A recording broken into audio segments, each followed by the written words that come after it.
belajar menjadi manusia. Di mana bumi dipijak, di situ langit dijunjung. Itulah ajaran leluhur Nusantara. Tapi yang ngetren sekarang berprinsip, di mana bumi dipijak, di situ kita khotbah. Orang-orang yang tidak tahu, tidak mau tahu, tapi sok tahu atau suka menghakimi orang lain. Dalam penjelasan berikut memang mendukung budaya, adat, kearifan lokal masyarakat Nusantara yang banyak memakai sesaji sebagai simbolisasi doa-doanya. Dan karena itu kami sering dicap atau stigma sebagai pengusung ajaran sesat, bidah, musyrik, pemuja setan, dan sebagainya. Dalam masyarakat agraris atau nelayan, sesaji itu juga bentuk ucapan syukur masyarakat pada alam yang telah memberi mereka kelimpahan rezeki. Mereka tidak diajar serakah, jadi sebagian hasil mereka dikembalikan lagi kepada alam. Luar biasa kan itu mulianya ajaran menghormati Tuhan yang direfleksikan dalam bentuk penghormatan pada segala ciptaannya.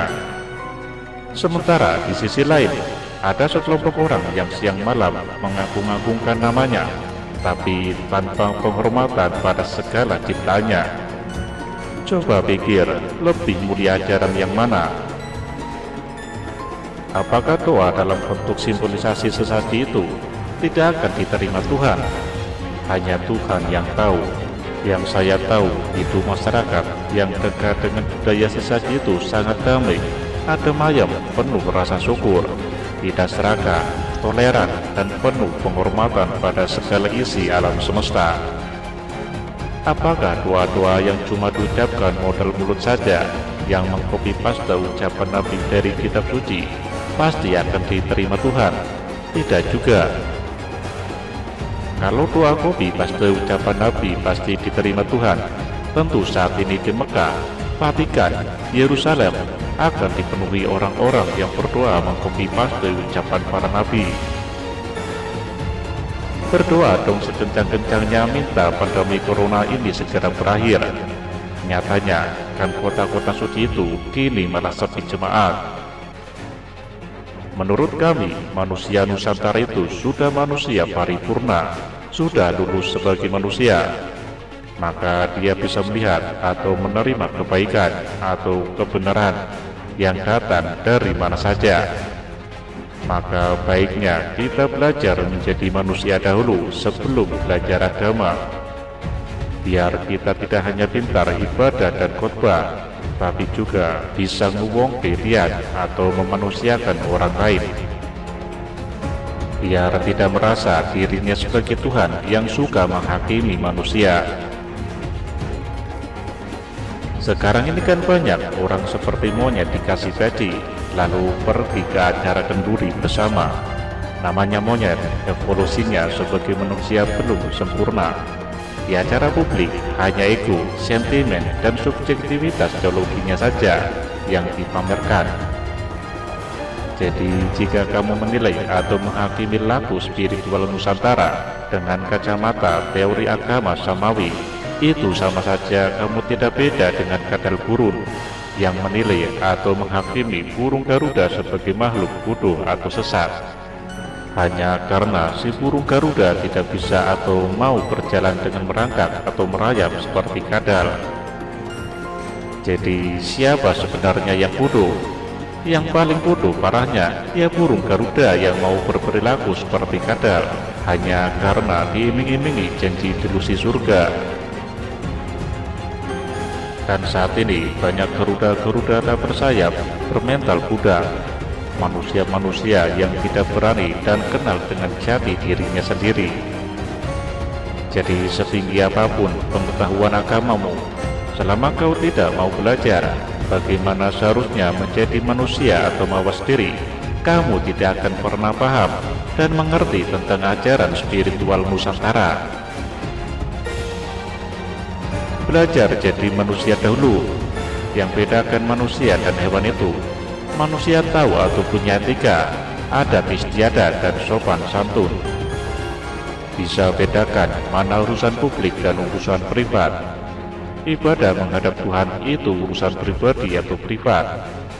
Orang mau ibadah sambil bakar dupa, hadap batu, di bawah pohon, atau sambil cium karpet tidak masalah.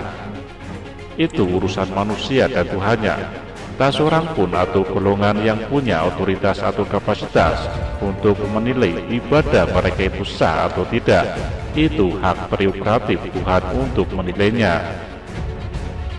Jadi kalau kamu berani menilai sah atau tidaknya ibadah seseorang, Anda berani menghakimi si A masuk neraka dan si B masuk surga, berani stigma si A kafir, si B orang suci, itu sama saja Anda menggantikan posisi Tuhan. Itu kan kebodohan kuadrat, penipuan dan kesombongan yang luar biasa, extraordinary crime yang butuh tindakan sesegera mungkin. Ada juga yang menuduh jika membakar dupa atau kemenyan itu untuk memanggil setan atau jin. Memangnya kamu bisa lihat setan jin yang berdatangan karena dinnya lain dupa atau kemenyan? Jika Anda tidak bisa lihat, kok bisa ngomong begitu? Itu sama saja Anda sudah melakukan fitnah, melakukan kesaksian palsu. Intinya Anda bukan orang jujur. Dan celakanya, saat ini banyak orang yang tidak jujur atau tukang fitnah, sakit otak dan hatinya macam itu, tapi punya pengikut yang banyak. Namanya orang sakit, ya bisanya cuma ngamuk dan rusak. Hasilnya, ada beberapa tempat yang dikeramatkan atau disucikan atau dihormati suatu komunitas keyakinan tertentu yang dirusak hancurkan hanya karena di situ ada aneka sesajen dan bakaran dupa atau kemenyan. Padahal mereka tidak pernah mengganggu atau merugikan siapapun. Jadi yang jelas bakar kemenyan itu tidak mengundang jin atau setan, tapi malah kadal gurun yang datang ngamuk-ngamuk kesetanan. Begitulah ketika orang belajar agama, tapi lupa belajar menjadi manusia. Akhirnya malah merasa dirinya sebagai Tuhan. Manusia yang bisanya cuma khotbah dan menghakimi sesamanya tidak bisa dikritik dan ditegur lagi, karena sudah merasa paling benar, suci dan sempurna sendiri. Thomas de Terquemade abad 15 mungkin bisa dijadikan contoh, seorang paderi ahli kitab yang telah kehilangan sisi manusiawinya begitu diangkat oleh Raja Spanyol sebagai Inquisitor Agung. Hasilnya 2000 orang mati dibakar atas perintahnya karena mereka dianggap melakukan bidah atas nama demi kemurnian ajaran agama. Dia mengusut hingga ke batin tiap orang. Orang Islam yang sudah dibaptis atau orang Yahudi yang sudah masuk Katolik pun terus akan diawasinya. Orang itu sudah menjadi Nasrani tulen atau masih punya keyakinan yang bercabang. Bukan hanya orang non-Katolik yang merasakan teror sang Inquisitor Agung. Pendeta Ignatius de Loyola, sang pendiri gerakan Jesuit, juga pernah 2 kali dipenjara karena punya pandangan yang tak sama dengan garis resmi. Pastor Domenica Bartolomeo di Carranza bahkan harus merasakan dinginnya penjara selama 17 tahun. Jadi hati-hatilah dan waspada pada mereka yang suka menolak pendirian rumah ibadah yang beda dengan rumah ibadahnya, mereka yang suka merusak situs-situs yang disakralkan masyarakat adat, mereka yang suka mendemo atau menentang acara-acara ritual adat budaya Nusantara. Mereka adalah gerombolan orang-orang intoleran yang tidak berani dan mau bersaing secara sehat. Orang macam itu jika memegang kekuasaan pasti akan berlaku sewenang-wenang. Ancaman dan teror macam itu jelas ada di depan mata kita. Maukah kita kembali ke manusia abad 15, zaman ketika agama menyatu dengan kekuasaan, ketika para elit agama berkolaborasi dengan penguasa, menginginkan rakyat yang takluk, patuh seperti mental seorang budak?